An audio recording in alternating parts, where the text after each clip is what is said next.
अच्छा, ऐसा धोखा हमारे साथ किया, भोगोगे तुम। ये जो निकलता है ना, भोगोगे, ये अकाट्य होता है। क्योंकि किसी का भी हृदय, मान लो किसी भी जीव जंतु को आप कष्ट दें और उसका हृदय आह भर जाए, तो वो आह वज्र की लीक है, तुम्हें भोगना पड़ेगा। वो आह किसी की ना लेना जिंदगी। कोई ऐसा कोई आह भर करके कह दिया तुम समर्थ हो, हम तो कुछ कर नहीं सकते, और अंदर से दुखी, फिर तुम्हारी सामर्थ्य काम नहीं करेगी, मिट्टी में मिला देगी। ऐसा नहीं कि आप जो कर रहे हैं कोई देख नहीं रहा, कोई हिसाब किताब नहीं, जो कर रहे हैं अवश्य में भोक्तव्यम। बहुत सावधान। जीव स्वयं नित्य निरंतर कर्मों के जाल को रच रहा है और अपने आप को बांध रहा है। आपको मुक्त होना है, बंधना नहीं है। जीव का जन्म कर्मों के अनुबंध से होता है, कर्मों के बंधन से होता है, और उसको अपना ऋण चुकाना होता है। कर्मानुबंध, ये बहुत सूक्ष्म विषय है। जैसे आप जिस परिवार में जन्म लिए हैं, तो उस परिवार के लोगों से आपका ऋण है, इसलिए उसी परिवार में आप आए हैं। और ऋणानुबंध, उसको बिना चुकाए या बिना वसूल किए आप वहां से जाएंगे नहीं। आपको लेना है तो वसूल करना है, और देना है तो चुकाना है। ये पूर्व के जन्मों से निश्चित किया गया है। जैसे किसी के यहां पुत्र हुआ, जन्म से ही पैसा खर्चा शुरू हुआ, जो बड़ा हुआ तो उद्दंडता के द्वारा मार पूरे परिवार को क्लेश पर क्लेश देता चला जा रहा है। ये तुम्हारे कर्म का फल है। या ऐसे शक्तिहीन बुद्धिहीन ऐसे पागल पूरे जीवन सेवा करो, तुमसे अपना हिसाब चुकाने के लिए वो आया है। अब परिवार के जो सदस्य जुड़े आके, मतलब पत्नी, आते ही पूरी हृदय में आनंद, परिवार में आनंद, और जीवन भर वो आनंद ही सुख देने के लिए उसका जन्म हुआ। वो अपना ऋणानुबंध मुक्त, और आते ही भयंकर क्लेश खड़ा कर दिया, बीच में दीवार और झगड़ा वैसा, फिर अतरे दिन मारपीट शुरू, कलह अशांति, पूरा जीवन नरक हिसाब करने आए। यहां ऋण चुकाए बिना कोई जा नहीं सकता, ऋण चुकाना पड़ेगा। किसी का ऋण वसूल करना है तो किसी को ऋण चुकाना है, दोनों काम करने होते हैं। अनेक जन्मों में अनेक लोगों के साथ हमने जो बर्ताव किए हैं, अच्छे या बुरे, वो होंगे। अब किसी आदमी को हम जानते नहीं, अचानक मिला, अचानक टक्कर लगा और मार पीट गाली गुप्ता सब कर दिया, चुपचाप सह लो। क्यों? ये आपका हिसाब है, पूर्व का हिसाब। हमारा उससे कोई द्वेष नहीं, कोई संकल्प नहीं। अचानक घटना घटी और हमसे द्वेष करने लगा, हमें पीटने लगा, हमें गालियां दे, ये हिसाब है, चुपचाप सह जाओ। अपने घर का भाई ही भारी दुश्मन बन गया और क्लेश दे, हिसाब है। एक प्रभुदत्त ब्रह्मचारी जी की वाणी में पढ़ा था, एक महात्मा जी भ्रमण करते थे, तो उस समय असरफियां चलती थी, मोहरे असरफियां, तो उनको भेंट में देते लोग। तो या तो ठाकुर सेवा में लगे तत्काल, या संत सेवा में तत्काल लगे, उसका संग्रह करके डोलना ये ठीक नहीं है बैरागी के लिए, सिद्धांत में ये ठीक नहीं है। तो जब 2, 4, 6, 8 ऐसे मोहरे हुई, तो उन्होंने विचार किया कि और भ्रमण करके जब काफी मोहरे हो जाएंगी, तो प्रयागराज में जब कुंभ पड़ता है, एक बार पूरे सब अखाड़े के संतों को, अलग अलग संप्रदाय सब संतों को बुलाएंगे और सबको पुआएंगे। अब साधु है तो यही विचार करेगा, और क्या विचार करेगा। तो उन्होंने ऐसे डंडा बनवाया, बेंत, जो ऊपर से चूड़ीदार और भीतर पोला, और मोहरे उसमें डालते गए। और भ्रमण, जहां जहां श्रद्धालु भगत थे सबके यहां जाना, और इच्छा रखना कि एक मोहर तो दे दे दक्षिणा में। कामना कोई भी हो वो बांधती ही है, ध्यान रखना। इसीलिए प्रभु जो चाहे वो करे, अपनी चाह नहीं रखनी चाहिए, अपनी चाह प्रभु की चाह में मिला देनी चाहिए। धीरे धीरे वो छड़ी भर गई, भ्रमण करने वाले महात्मा चूड़ी लगाई, इंतजार करते रहे। जब प्रयाग का कुंभ पड़ा तो चले। तो रास्ते में एक गांव में पूछा जाता है जैसे कहीं रुको कि कोई श्रद्धालु ऐसा है जो संत सेवी है, तो कुछ लोगों ने बताया हाँ एक परिवार है बहुत संत सेवी है और आपको मिलाते हैं उनसे। हाँ ये महाराज घर में रुका, खूब अच्छा हलवा पूड़ी पवाया और जो घर के मालिक थे चरण दबाए। चरण दबाते दबाते उनकी दृष्टि पड़ी उस डंडे पे, इतना मोटा और ऊपर से कुछ चूड़ी सी भी नजर आ रही, इस डंडे में तो कोई रहस्य है ही है। अब महात्मा जी को खवा पिला के सुला दिया। महात्मा जी जब सो गए तो पत्नी से धीरे से कहा वो डंडा लाओ बाबा जी का। डंडा वो चूड़ीदार जो ही खोला पलटाया तो सैकड़ों मोहरे।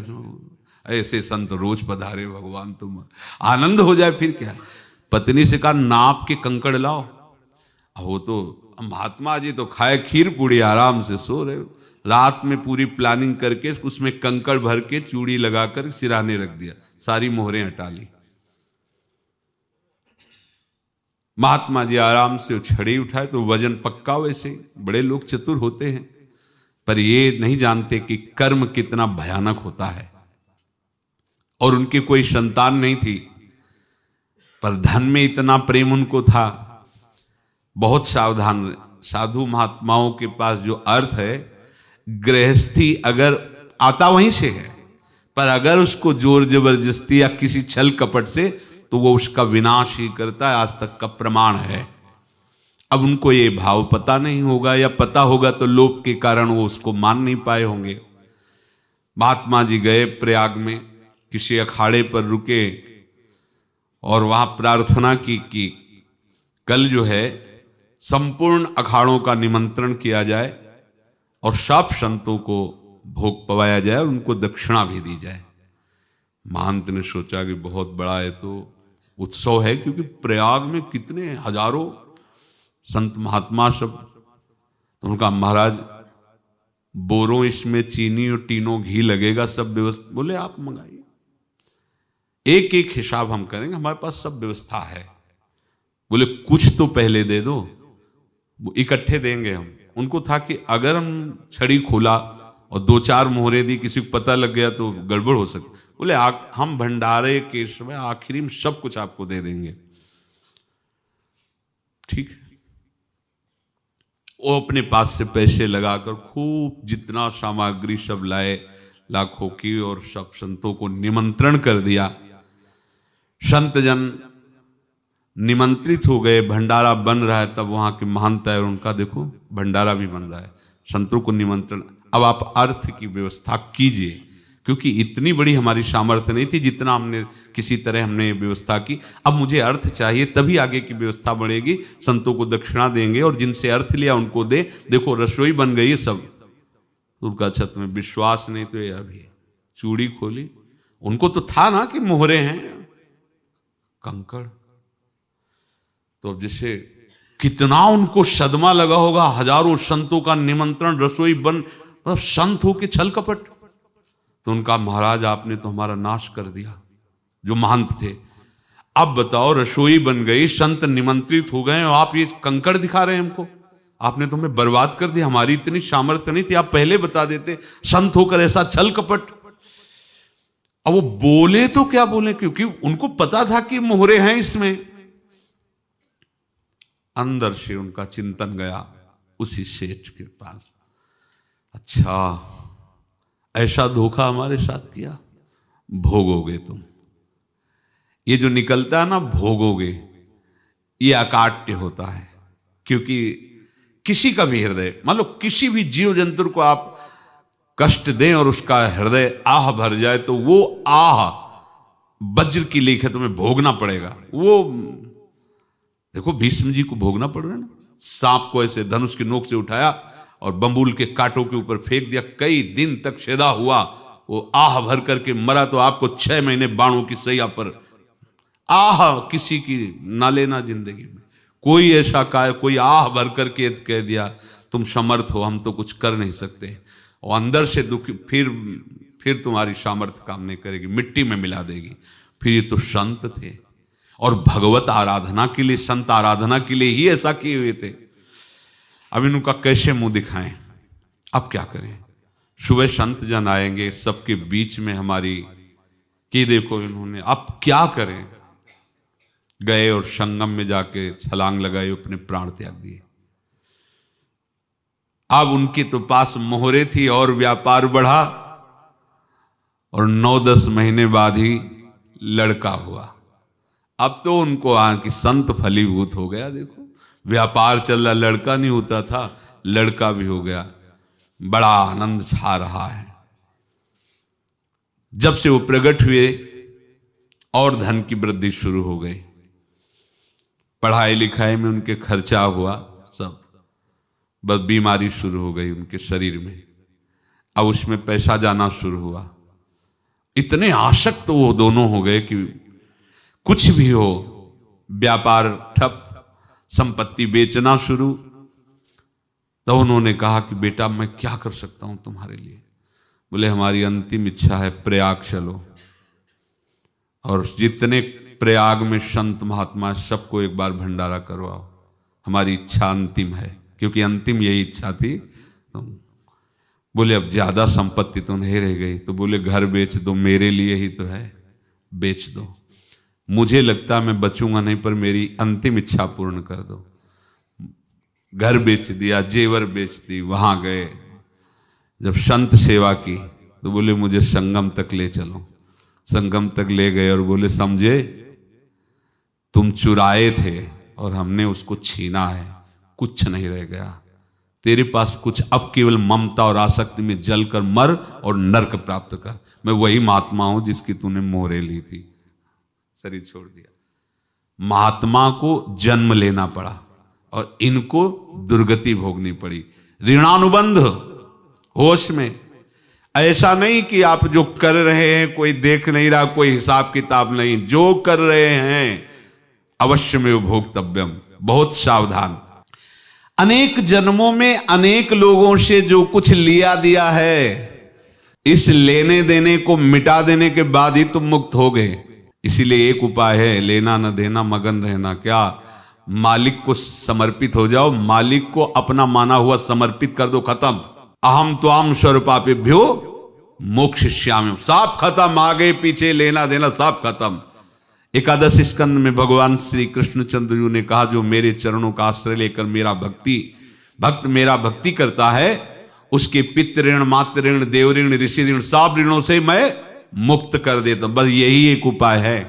एक ही उपाय है कि अब जो शरीर धारण किए इसी में जो भोग ले आगे ना होना चाहिए। तो क्या करे? सर्वतो भावेन भगवान की शरण ले ले। ये तो सर्वाणि कर्माणि मयि सन्न्यस्य मत्पराहा अनन्ये नैव योगेन माम ध्यायन्तु उपासते तेषामहं समुद्धरता मृत्यु संसार से। ये बड़ा कठिन है पार होना, कोई छोटी मोटी बात है। एक महात्मा बाल्यावस्था से भजन करते थे, शालिग्राम भगवान पास रखते थे और उन्हीं की आराधना करके बस पाठ, नाम, जप और भ्रमण करते थे। यौवन अवस्था थी। गंगा जी के किनारे अपने ठाकुर को विराजमान करके स्नान करने के लिए कपड़ा ही उतार रहे थे कि 90 लोग आ गए, भाला तलवार सब ले, मारो मारो इसको मारो। घेर लिया तो उन्होंने हाथ जोड़कर कहा हमने क्या अपराध किया? कोई सुन ही नहीं रहा। तो उन्होंने कहा मार तो डालोगे ही आप, 90 लोग, हम कोई अस्त्र शस्त्र तो लिए नहीं। एक बार हमें गंगा में डुबकी लगा देने दो और अपने ठाकुर को स्नान करा देने दो, फिर इसके बाद आप मार देना। भगवत इच्छा से वो लोग रुक गए, स्नान किया और अंदर से प्रार्थना की, प्रभु ये क्या लीला है आपकी? आपके सिवा मेरा कोई है नहीं और ये मुझे मारना चाहते हैं। तो भगवान ने जानते हो क्या कहा उनके अंतर में? तुम मेरे में ध्यानस्थ हो करके शरीर को छोड़ो, ये लोग मारेंगे। ये मेरे भजन का फल है कि तुम्हें 90 जन्म नहीं लेना पड़ेगा। एक ही जन्म में 90 मिलके, तुमने 90 हिंसा की थी पूर्व में, तो तुम्हें 90 बार जन्म लेना होता और एक एक करके मारते। ये मेरे भजन का प्रताप है कि एक बार में ही 90 का हिसाब हो जाएगा। तुम आंख मूंदो, मेरे ध्यान में मगन रहो, मेरे प्रताप से तुम्हें कोई चोट नहीं होगी और स्वाभाविक मूर्छावस्था में प्राण तुम्हारे छूट जाए। ऐसा ही हुआ, ऐसा हुआ। तो ये बात समझ लो कि ये जो कर्मानुबंध है, ऋणानुबंध है। अब देखो, अगर शाप महात्माओं ने दिया कि तुम्हारे वंश का इससे विनाश होगा, तो भगवान भी परम धाम जा रहे तो उसी कील से, बाण की नोक में जो मछली लील गई थी, छोटा कण, उसी से की नोक बनाई और उसी नोक को प्रहार किया। भगवान के श्री चरण में वही बाण की नोक लगी और भगवान ने स्वीकार किया ना। भगवान का बड़ा लीला विचित्र है। अगर छुप करके उधर रामावतार में बात, तो इधर ऐसे स्वीकार किया है भगवान ने। ऐसा कहीं नहीं दिखाया कि मैं भगवान हूं तो मैं अपने लिए, ऐसा नहीं दिखाया। नारद जी का हित किया पर नारद जी ने शाप दिया तो भगवान ने स्वीकार किया। बंदरों ने ही सहायता की, जैसा बोले थे वैसा। ये लीला इस शरीर में भोगनी पड़ेगी। हाँ, ज्यादा को कम में भुगता देंगे, पर अब अगला शरीर ना मिले इसके लिए सर्वतो भावेन भगवान के आश्रित हो जाए। जैसे आपने दुकान फैला रखी है तो उसमें दो काम होते हैं, लेना और देना। किसी को उधार दिया है तो हमें उससे लेना है, और कोई नगद देकर सामान ले रहा है तो उसे सामान देना है, या उधार लिया है तो हमें उधार देना है। अब अगर दुकान बंद करनी है तो तुम्हें देने वालों पर जोर देना है, लेने वालों पर जोर नहीं। लेने वाला तो जाओ हम क्षमा किया, समर्पित किया, हमारा कोई संबंध नहीं, खत्म हो जाए, वो खुशी हो जाएगा। लेकिन देने वाला तुम अगर दुकान भी उठा दोगे तो जहां भी रहोगे तुम्हारे पास वो आएगा, लाइए हमारा। तो देने पर नजर रखिए, जिसका जिसका हिसाब है वो आपके सामने आता जाए, हटाते जाओ। लेने पर नजर मत रखिए और दुकान फौरन उठा दीजिए, नहीं अगर लेते देते रहे तो चलता रहेगा। आगे चलकर कुछ लेना न देना, मगन रहना बस अपने प्रभु के चिंतन में।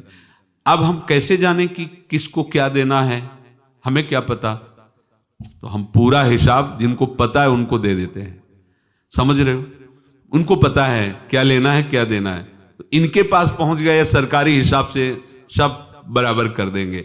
हमको अपनी जिम्मेवारी इनकी चरणों में समर्पित कर देना है, तभी हम जीवन मुक्त होंगे। ये रहस्य की बात है।